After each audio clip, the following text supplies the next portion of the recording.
안녕하십니까.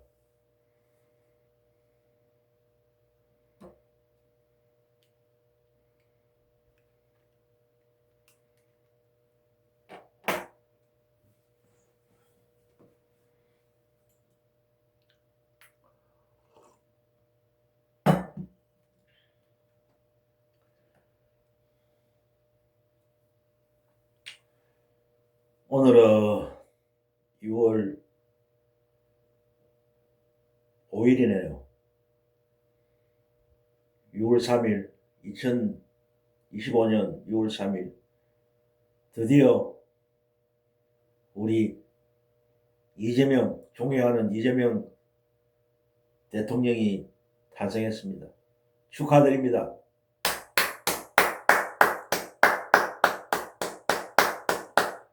정말 진심으로 이재명 후보의 대통령 당선을 축하드립니다.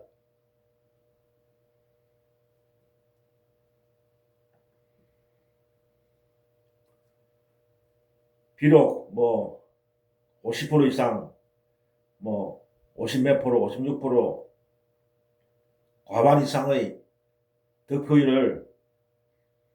지지율을 기대했지만, 비록 그 과반 이상의 목표는 달성하지 못했지만, 그래도 엄청난 성과를 거뒀다고 생각합니다.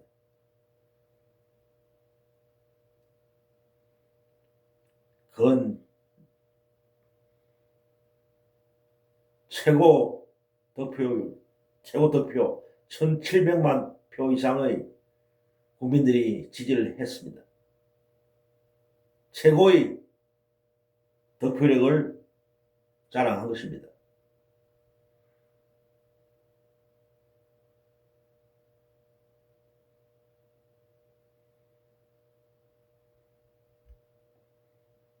(1988년) 문민 대통령 이후 아마 최고의 득표력일 것입니다.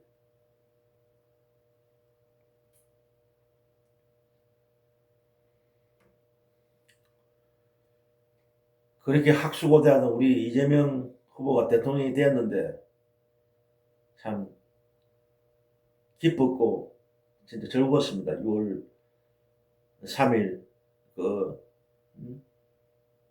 출구조사가 나올 때부터 시작해갖고 그 개표 과정을 계속 지켜보면서 흥분하고 진짜 이게 현실인가 싶은 그런 생각도 들고, 그 대다수 깨어있는 민주 국민들은 불안하고 초조해왔죠. 윤석열이 12.3 내란 이후 6개월 정도 만에 새로운 리더가 탄생했는데, 이때까지 참 노심초사했고 불안했고 잠도 못 잤고 혹시 잘못되는 거 아니야? 다시 윤석열이가 귀환하고 내란 세력들이 다시 복귀하는 거 아니야? 하면서 걱정을 많이 하고 불안했죠. 그러나 결국 국민들이 이겼습니다. 국민이 승리한 것입니다. 대다수 깨어있는 국민들이 그 불의의 세력들을 물리치고 정의의 심판을 내린 겁니다. 과연 위대하고 현명한 우리 국민들이었습니다. 새로운 리더가 이제 탄생한 것입니다. 우리가 그토록 바라던 우리의 리더, 우리의 지도자, 국민만을 생각하고 오로지 국민을 위해, 국민 행복을 위해 정치하는 분, 그분이 우리의 대통령이 된 것입니다.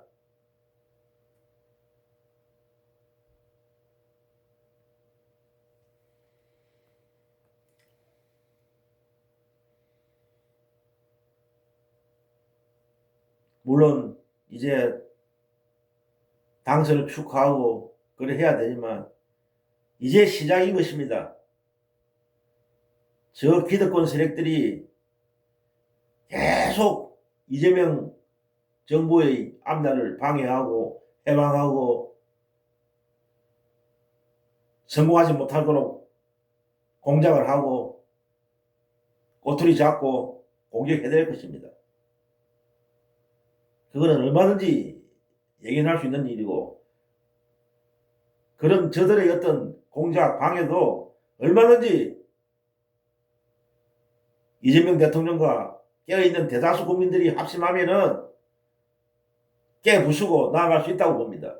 그들이 아무리 방해하고 해방을 놓고 그러 하더라도.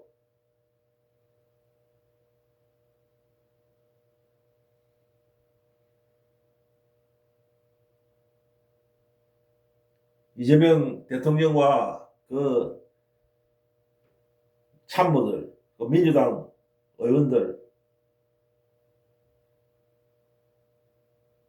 이 기쁨과 흥분은 잠시고 이제 책임지고 이 위기의 나라를 살리내고 경제를 살리고 민주주의를 회복하고 내랑 세력들을 체결하고 책임을 묻고 엄청난 많은 일들이 기다리고 있습니다. 물론 힘들고 어려운 일들이죠. 그러나 항상 국민들이, 대다수 국민들이 지지하고 있다, 응원하고 있다, 믿을 거는 국민밖에 없다 생각하고 어떤 기득권 그 썩은 언론들의 공격, 비판, 비난 그런 거 신경 쓰지 말고 초심을 잃지 말고 계속 밀고 나아가야 됩니다.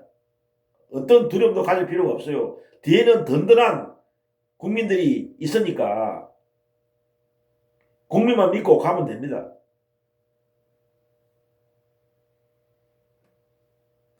좌고우면하지 말고 초심을 잃지 말고 계속 밀고 나가야 됩니다. 개혁의 방향으로 검찰, 언론, 경제 모든 것을 뜯어고친다 생각하고 과감하게 개혁을 해야 됩니다.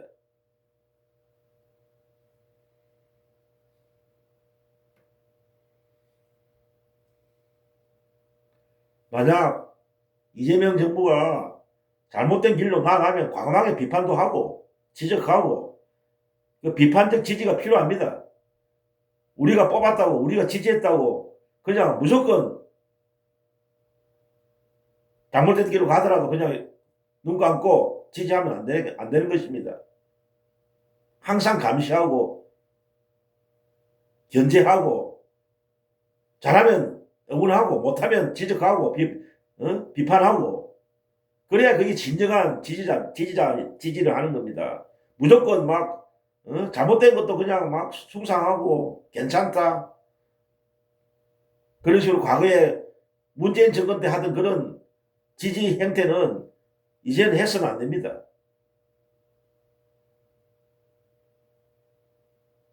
비판적 지지가 항상 필요합니다.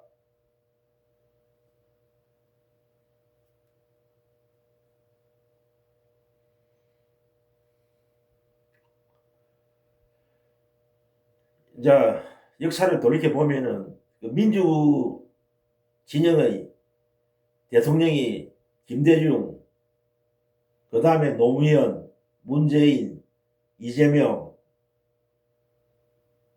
네 번째 민주 진영의 대통령인데 이재명 대통령이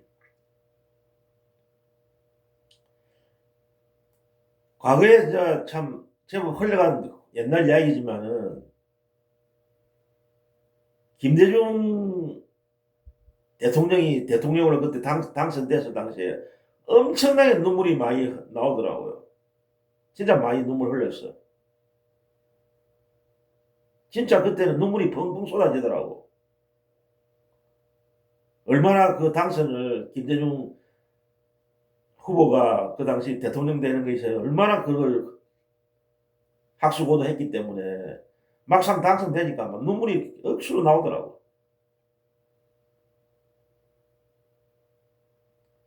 그게 이제 뭐 50년 만인가? 최초의 그 평화적 정권 교체였으니까 더 감격이 컸겠지. 그때도 참 어려웠지. 김대중 후보가 대통령이 된다는 것이 그때도 진짜 낙타가 뭐 바늘구멍으로 뭐 들어가는 것만큼이나 불가능한 것이었죠. 사실상 그 당시도 불가능이었어. 불가능. 정상적인 우리가 판단해서 환경이나 모든 언론 환경 여건을 따져봤을 때는 김대중 후보가 대통령이 된다는 것은 진짜 불가능에 가까웠다. 그 당시 이해창이라는 사람이 보수 쪽의 후보였는데 지금 생각해 보면은 그 이해창이라는 사람 그런 대로 괜찮은 사람이었어.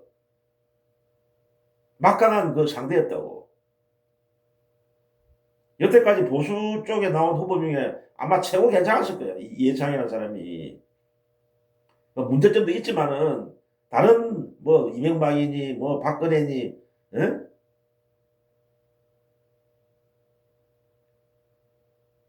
그런 그 뒤에 그 다른 보수 쪽에 나온 대통령 후보들과는 보다는 훨씬 나았지. 이해창이라는 사람이 깨끗했고 그 나름대로 어. 어쨌든 그 사람이 김대중 후보와 붙어갖고 깨어졌는데 그때도 얼마 차이 안 났지. 그때도 뭐 1점 몇 프로? 참 그게 역사적으로 참 묘한 게 그때도 이인재라는 후보가 출마를 했는데 보수 쪽에서 이제 분열된 거지. 그 당시에 한나라당인가? 그 당시에는 지금은 국민의힘이지만 그 당시에는 한나라당이었지. 한나라당이 분열이 돼버린 거지. 분열되는 바람에 김대중 후보가 당선됐다고. 당선되면 따져보면. 결과적으로 보면 그래 된 거야. 물론 그때 뭐 김종필이 하고 뭐 이래 단일하고 뭐 공동 합치고 공동정권을 해갖고 된 것도 있지만 결과적으로 보면은 이인재 후보가 만약에 안 나왔으면 게임 끝난 거지. 이해창이라는 사람이 대통령이 된 거야. 이해창이가 이인재라는 사람이 그 나와서 분열을 해줬기 때문에 표를 깔아먹기 때문에 보수의 표를 그때 그 이인재 후보가 아마 그 500만 표에 가까운 표를 잠식했으니까 그때 김대중하고 이해창 후보의 그 표 차이는 뭐 30만인가 40만? 그거밖에 안 됐다고. 그런데 500만 표를 뭐 깔라 먹었으니까 인재가 안 나왔으면 당연히 이해창 되는 거였지. 그러니까 그게 하늘이 어떤 도운다는 거지.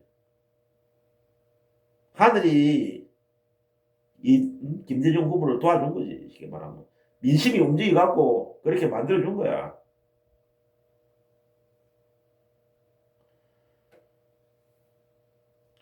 그때 보니까 김대중 후보가 그때 얻은 표가 1030만 표 정도 가까이 되는데 지금 이재명 후보가 얻은 표가 1700만을 넘으니까 건 700만 표 이상을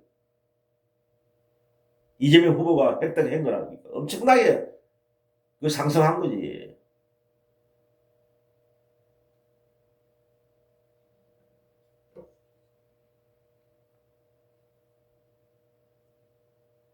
어쨌든 이재명 대통령 시대에 왔으니까 우리 지지자들은 항상 지지하고 또 비판적 비판적 지지를 하면서 그렇게 응원해야 됩니다. 잘 될 겁니다. 워낙 이재명이라는 사람이 출중한 능력을 갖고 있고 그 개혁에 대한 어떤 신념이 강한 분이기 때문에 과거에 어떤 뭐 문재인 정권과는 분명히 다를 겁니다.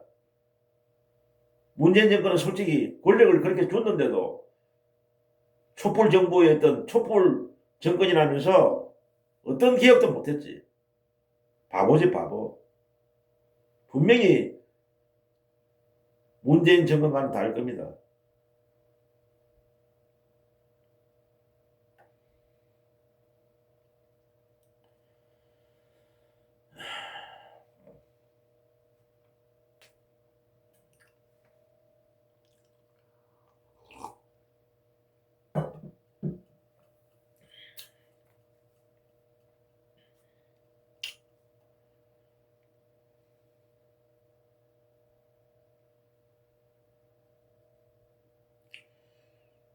그리고 한 가지 제가 추가해서 이재명 정부에 앞으로 바라고 싶은 것은 다른 뭐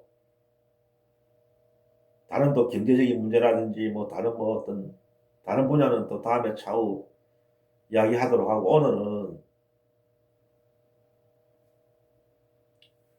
이재명 정부 외교에 대해서 한번 잠깐 이야기하려고 합니다.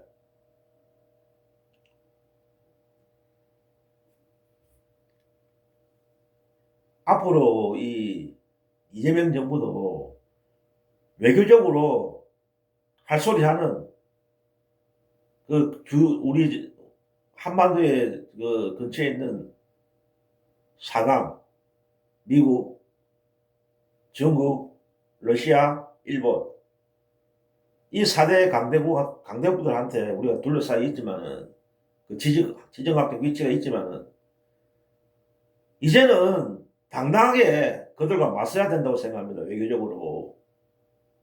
그들이 그 4개국이 물론 강대국이지. 우리보다는 엄청 뭐 땅덩이도 크고 센 나라들이지만은 우리도 이제 강대국에 들어간다고. 강대국이야 대한민국도 이제는. 땅덩이는 작지만은 이제는 세계 10위의 뭐 경제력도 있고 군사력도 세계 뭐 5인가 4인가 되고 이제는 할 소리 해야 된다고. 언제까지 주위 강대국도 눈치 보고 응? 할 소리 못하고 끌려다니고 과거에는 힘이 없었으니까 할 수 없이 그렇게 했다지만 이제는 분명히 외교도 달라져야 한다고 생각합니다. 당당하게 맞서야 돼요.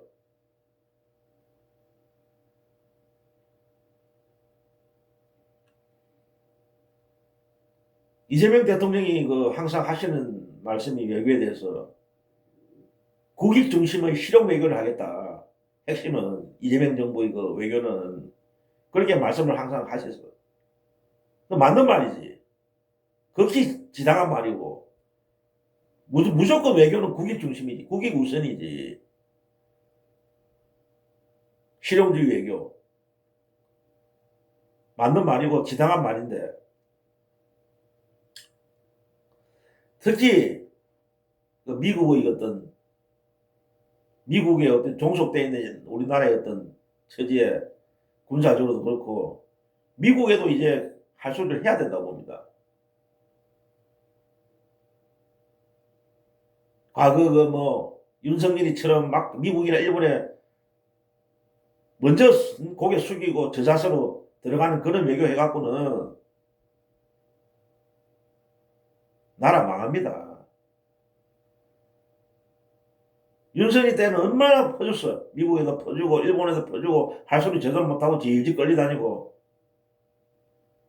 나라가 아니지 그 나라가. 그게 무슨 나라야.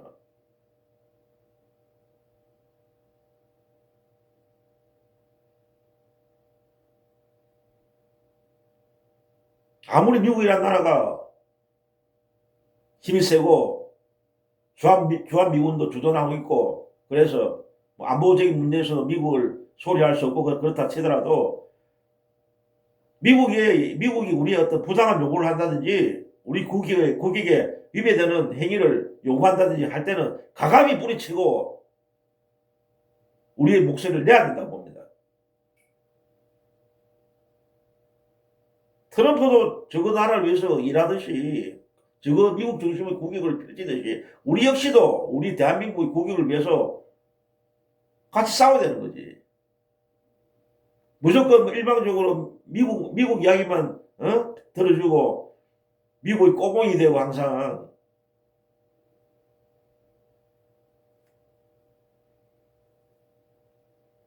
그래서는 앞으로는 안 된다고 봅니다.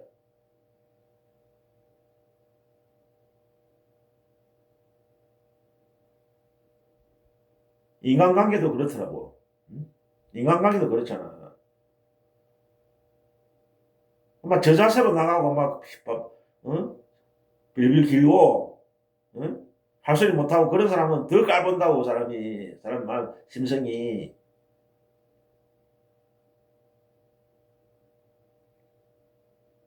우리 스스로가 우리 자존을 높이고 강하게 나아갈 때만이 그 상대방도 그걸 인정한다고. 그냥 고개 숙이고 벌벌벌 기고 하면은 아 저거 별거 아니네. 깔보게 돼 있는 게 사람 심리가. 외교도 마찬가지라고. 우리가 우리 자신을 더 높이고 우리가 우린데 하면서 고개 쳐들고 나가야 강대국들도 우리를 함부로 생각 안 한다고.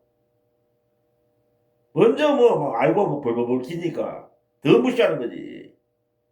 아이고 저런 나라는 우리가 개무시해도 되겠구나. 우리가 뭐 무슨 말하기 전에 뭐 알아서 기고 들어오네. 개인 인간관계도 마찬가지듯이 국가 간의 관계도 마찬가지로 봅니다. 우리가 우리를 안 높이고 낮추게 하면은 상대도 우리를 개무시하는 거야.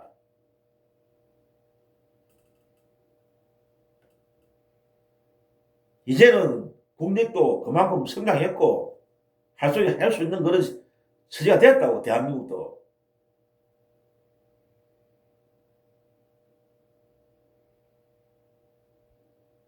만약에 트럼프가 뭐 주한미군을 철수하는 비용을 더 내라, 더 부담해라, 너 나라를 위해서 우리가 지켜주니까 주한미군 그 비용 주던 비용을 엄청나게 요구한다든지 그러면은 당당하게 이야기해라고. 아 데리고 가라고. 철수해라고. 그 관계도 그랬잖아. 트럼프가 아 철수한다 해서 하고 주한미군 만약 또 다시 뭐 주한미군 비용 갖고 장난치고 철수를 하니 그 방위비를 엄청나게 한국이 부담 안 하면 철수한다고 공갈치면은 아 그 철수하십시오. 미군 같이 미군을 데리고 나가십시오 해라고. 거기 겁이 나갖고 뭐 아이고 안 됩니다. 주한미군이 주도해야 됩니다. 그래 끌려다니지 말고 그래야 돈이나 듬뿍 부담. 안 그래도 지금 부담하고 있는데도 엄청난 또 비용을 부담하고 그런 바보짓을 이제 앞으로 해서는 안 돼. 나갈 때면 나가라고. 미군 그래 해라고.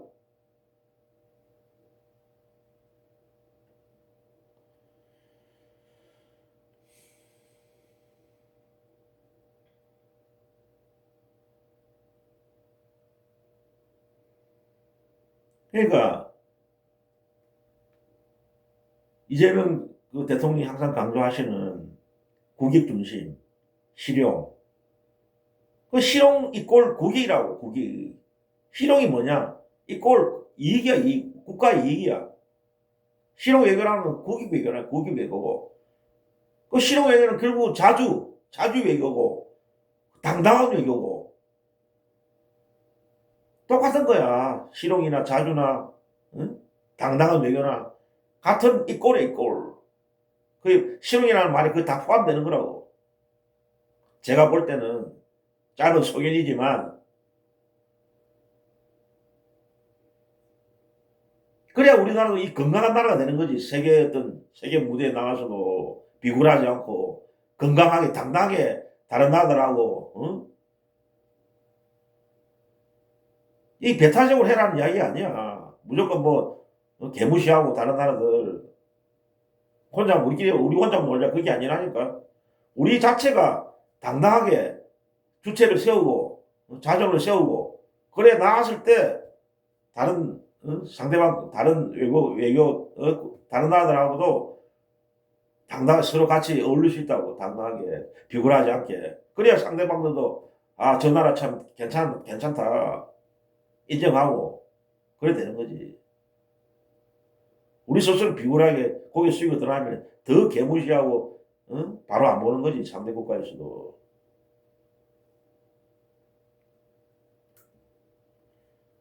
분명히 그 이재명 대통령께서 잘 알아서 하시겠지만 높아심에서 하는 말입니다.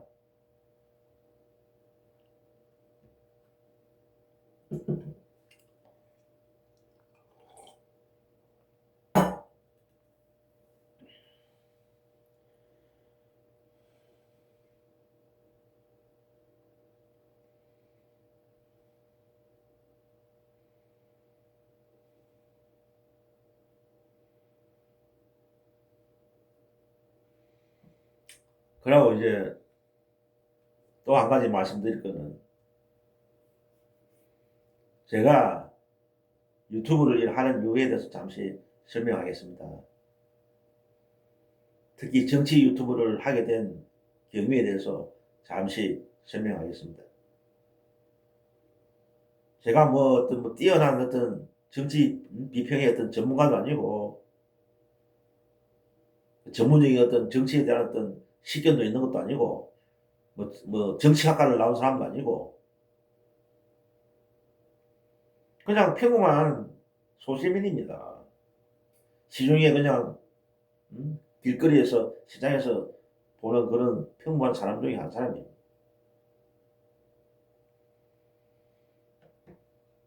그러니까 평범한 어떤 소시민의 입장에서 보는 어떤 정치, 이 현재 우리나라의 정치, 또 시사, 세상의 흐름, 그 보통 사람들, 진짜 평범한 사람들 입장에서 보는 어떤 정치에 대한 어떤 시각, 견해를 말하고 싶은 겁니다.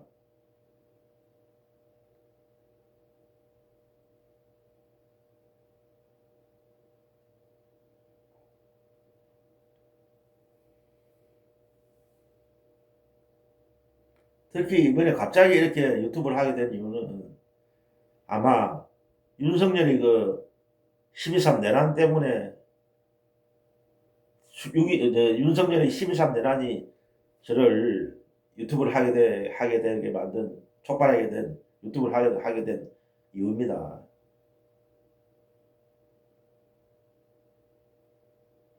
그 12.3 어떤 내란 계엄으로 이 대한민국 나라가 정치적으로 위기에 빠지고 경제가 폭망하고, 진짜 이 상태를 보니까 뭐라도 해야 되겠다.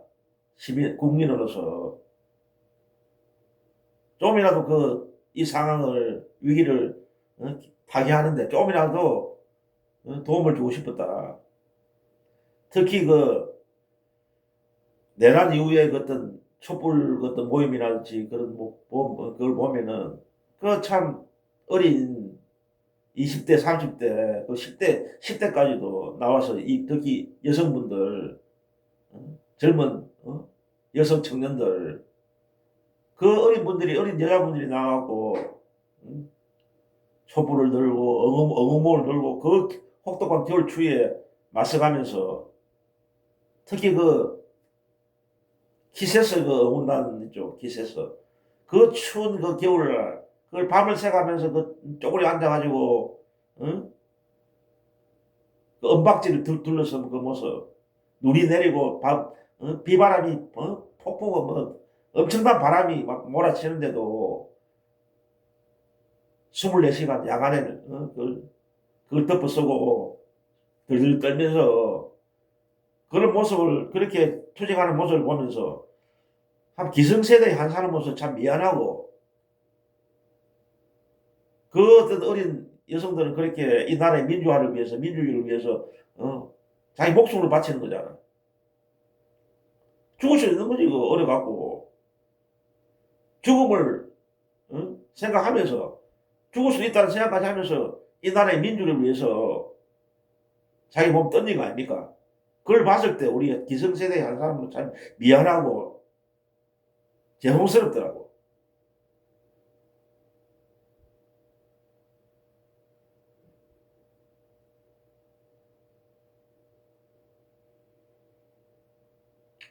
그리고 또 한 가지는 젊은 세대들에 대한 어떤 미안함, 죄송함. 그냥 결국 이재명 대통령이 윤석열 대통령이 당선되고 3년 전부터 엄청난 박해를 받았고, 윤석열 정권 하에서 검찰 특수부 놈들의 농간 공작에 의해서, 조작 수사에 의해서 엄청난 수사를 받고 혹독한 탄압을 받았잖아요. 그에 대해서 항상 참 안쓰럽게 보이고, 이재명 대통령이 그 당시에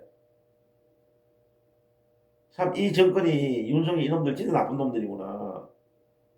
진짜 인간들도 아니구나.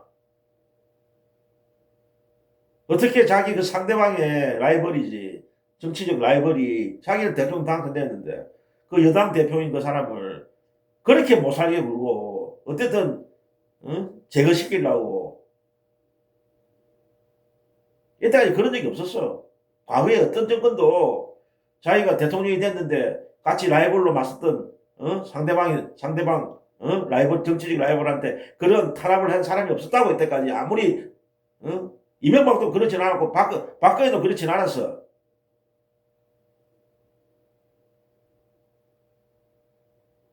이 나쁜 윤석열이 이 자식만이 그런 추악하고 나쁜 짓을 한 거지. 인간도 아니지. 그러니까 그 죄값을 받는 거지 지금. 결국 쫓겨났잖아.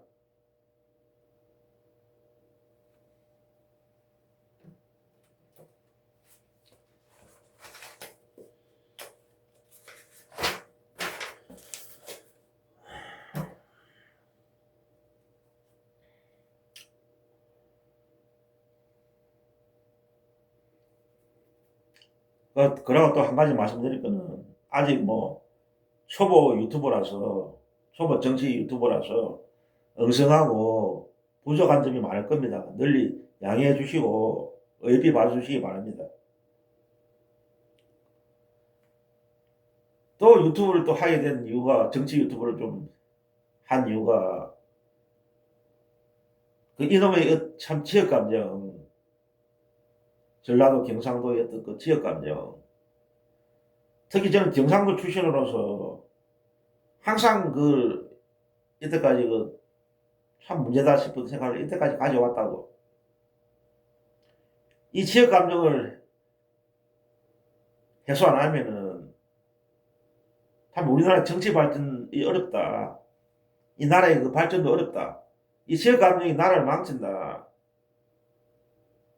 과거에 그 노무현 대통령도 그 지역 감정에 대한 어떤 문제점을 생각하고 얼마나 그 지역 감정 해소하려고 노력했습니까? 노무현 대통령도. 그러니까 그때 옛날에 종로의 그 지역구 종로 국회의원도 집 던져버리고 부산에 출마하고 그래가 또 떨어지고 낙선하고 조금이나마 지역 감정 해소해 보려고 했는데 이거 실패하고 낙선하고 했죠. 그 도전한 거지. 지역 감정을 해소하기 위해서. 물론 실패했지만은 그 나름대로 의미가 있는 거지 그게. 자기를 버려가면서 던진 거지.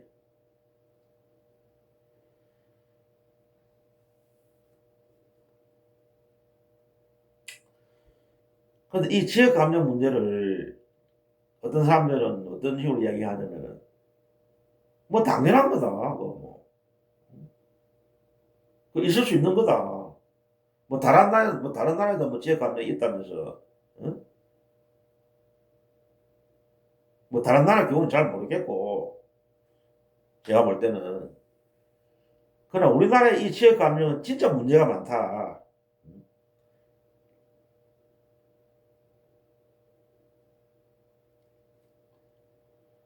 그러니까 어떤 뭐 사람들 이야기 들어보면은 이 지역 감정 문제는 건드리면 안 된다. 건드리면 건드릴수록 더 문제가 된다. 이 민감하기 때문에 그냥 막 방치하는 게 낫다 차라리. 이야기할 필요 없고 그냥 막 뭐 시간이 흐르면 막 언젠가는 해소되겠지. 그걸 건드리면 안 된다. 더 문제가 된다. 이런 식으로 말하는 사람도 있다고. 그러나 저는 그 말에 찬성하지 않습니다. 그건 방치하는 게 방치. 집 던져놓는 거야. 이거를 우리가 정면으로 맞부딪히고 도전해야지 그 지역 감정에 대해서. 그냥 아유 뭐 그거 뭐 당연한 거다. 뭐 고착화돼 있으니까 이제는 뭐 남과 북이 쉽게 말하면 분단이 고착화되듯이 이 지역 감정도 이제 완전 고착화돼 버린 거지. 그런 식으로 방치해버리면 막 고착화되는 거지 영원히. 계속 이런 상태로 불합리한 상태로 그냥 지속되는 거지. 그러면 정치 발전도 기대할 수 없고 어떤 것도 정치가 발전 못하면 경제도 발전 못하는 거지. 결국 나라는 망국이기로 하는 거라고. 참 문제라 생각해야 돼. 지역 감정을 이걸 해소 안 하면은 이 망국의 길이다 생각해야 된다니까. 그게 사실이고 나라 망하는 거야. 이 그대로 가면은. 이번 6.3 대선에서도 지역 감정이 완전 노골적으로 표면화됐잖아. 해소되기는 그냥 더 강화되고 있어 지금.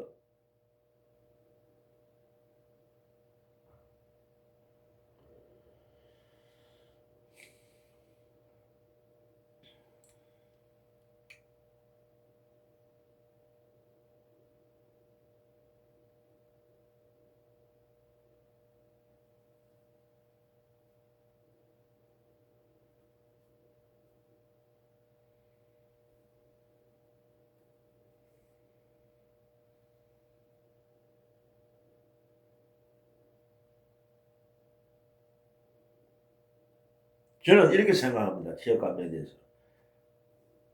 전라도에서도 분명히 몰빵을 하지. 민주당의 대선은 전폭적으로 지지하고 몰빵하는 거 하고, 경상도에서도 그 국민의힘에 몰빵하고, 그 양쪽이 다 그렇다는 게 겉으로 볼 때는, 양쪽이 다 문제가 있는 거지, 겉으로 볼 때는. 그러나, 그걸 우리는 분명히 전라도에서의 어떤 민주당에 몰빵하고, 경상도에서의 국힘에 대한 몰빵하고는 분명히 그건 다릅니다. 그 애초부터 그 기원 자체가 태어난 그 계기가 그 성격이 다르다고. 그걸 우리는 이해해야 돼. 대부분 사람들은 아유 뭐 경상도 전라도 사람들도 뭐 민주당 몰표 찍어주고 주고 뭐 하는데 그 뭐 경상도 지방에서 뭐 국민이 그 힘에 찍어주는 게 뭐가 똑같이 서로 다 똑같은 거지. 뭐가 뭐 전라도 잘못됐고 경상도 잘못됐고 다 잘못됐으니까 뭐 그냥 그 양비론이 가시가 양비론으로 하는 거지. 전라도도 문제 있는 거고 경상도 문제 있고 특히 경상도 사람들 아유 전라도 사람들도 진짜 무조건 민주당 공천 받으면 다 찍어주고 하는데 우리가 뭐 국민의힘 찍어주는 건 뭐가 다르냐. 잘못되지 않더라. 똑같아. 잘못된 거 없다. 그 양쪽 다 그래 하니까.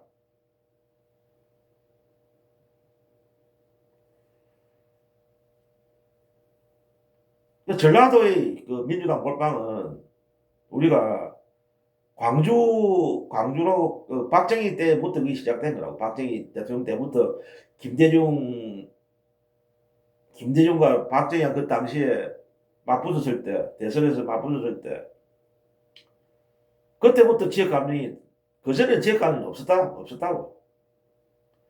전라도에서도 그 당시, 그전에는 박정희에 대해서 더 많은 지지가 나왔었고. 그런데 김대중 후보하고 박정희하고 이제 싸울 때, 선거할 때, 그때 뭐 이호상이라는 사람이 지역 감정을 건드렸다고. 경상도 사람은 찍어내고 뭐 듣고 그 지역 감정을 제대로 꺼낸 거지. 그때부터 지역 감정이 시작됐단 말이야. 그럼 거기다 이제 전두환 정권이 들어서면서 광주 시민들을 확살하고 국가 공권력이 국가 군인들이 공수부대 애들이 들어가고 우리 시민들 그 광주 시민들을 학살하고 총으로 쏘고 죽이고 그때부터 진짜 더 완전히 심화된 거라고.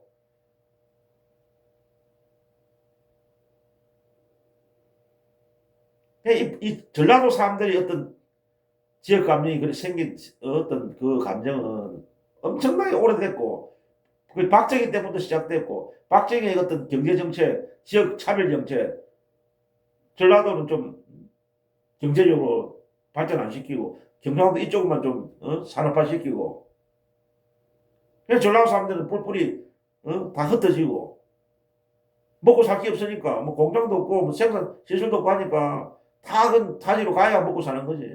그러니까 서울로, 뭐 대구로, 부산으로 이사와 집을 떠나갖고, 고향을 떠나갖고, 이제 살기 위해서 입에 풀칠하려고 이제 경상도에 거의 뭐 산업, 울산이라든지 부산 이런데 대기업이 있고 하니까 일로 다 와서 이제 오는 거지, 전라도 사람들도.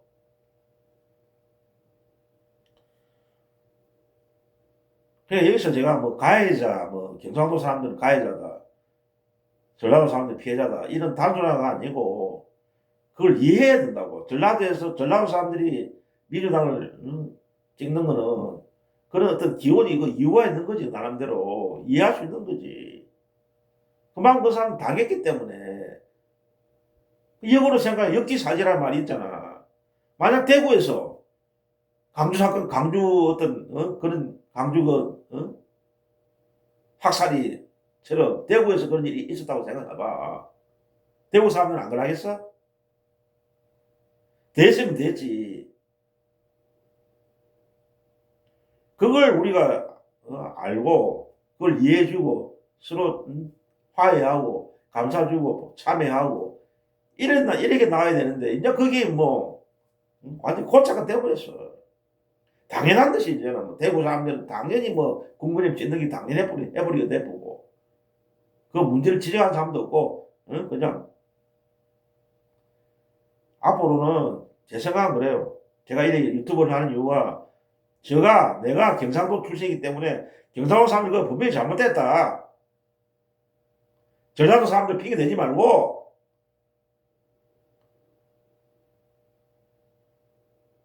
정치적으로 정치인들 경쟁시켜야지 왜 한쪽 당만 찍느냐. 그러니까 경상도가 부산이든 뭐 대구든 발전 못하고 있다. 낙후하고 있다. 왜 경쟁을 하시니까 뭐 아무 놈이나 시험 찍어 공천을 받으면 국민의힘 쪽에 공천 받으면 개나 소나 다 찍어주니까 그 어느 놈이 그 일을 하겠어. 그 지역의 눈치를 보겠어. 뭐 지금 뭐 공천 받으면 찍어주는데 뭐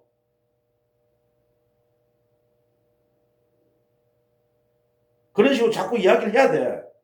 경상도 사람들이 잘못됐다, 잘못 판단하고 있다. 그런 정치적인 어떤 행태는 무조건 몰빵하는 국민의힘만 찍어주는 그런 행위는 잘못된 거다. 정신 차리라. 특히 어르신들, 경상도 사는 60대 이상, 60대, 70대, 80대 그분들한테 이야기해야 된다고. 잘못됐다고 그게 고치라고. 물론 그게 하루아침에는 안 되지. 그 사람들도 엄청난 몇십 년 동안 거기 세뇌돼 왔기 때문에 가짜 정보하고 응?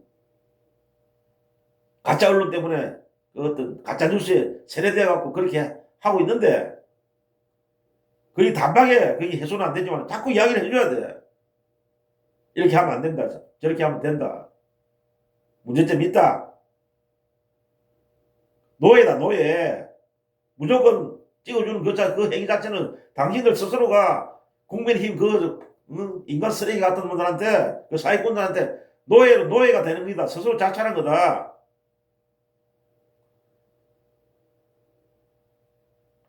솔직히 말해보자고. 계엄을 하고 내란을 일으키는데 그 40% 이상의 김문수가 획득한 표가 투표율이, 지지율이 41%가 나왔어.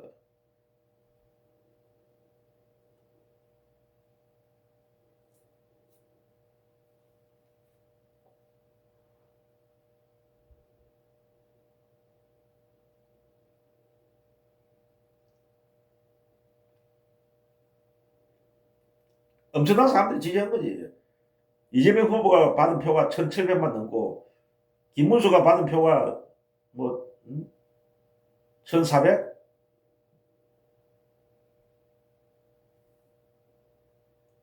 그렇게 윤석열이 내란을 일으키고 경제를 폭망시키고 했는데도 그 정도 사람들이 또 계속 지지를 하고 있다는 게 얼마나 한심한 거야.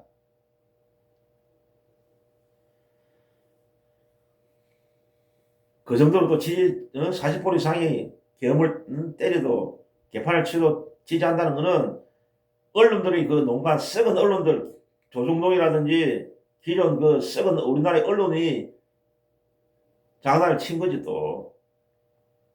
사람들이 제대로 판단 못하도록 가짜 정보를 자꾸 주입시키고 그러니까 그 언론의 농간에 또 놀아나니까 그 정도 또 표가 나오는 거야.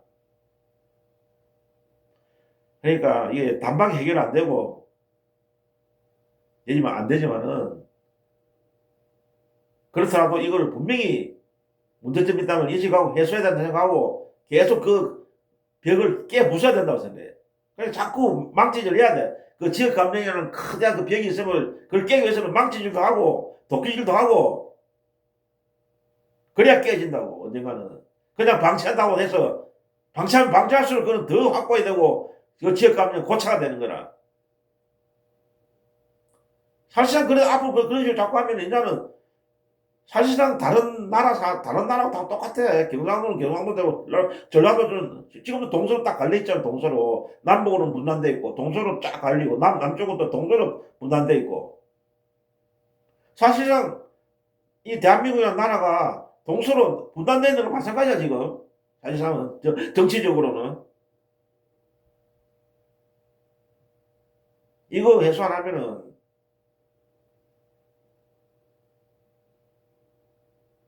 어떤 발전도 힘들어.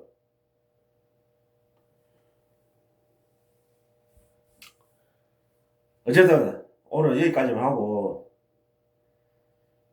이재명 대통령 탄생이 됐고 이재명의 시대가 이제 막 열렸습니다. 계속 우리는 응원하고 지지하면서 비판적으로도 지지하면서 그렇게 앞으로 어떤 방해 책동이 있더라도 같이 맞서면서 이재명 대통령한테 힘을 실어주고 같이 싸워 나가야 됩니다. 앞으로도 계속 이제부터 시작입니다. 대통령 됐다고 해서 끝나는 게 아닙니다.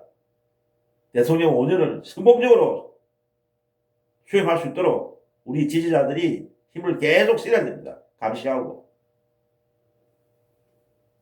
감사합니다.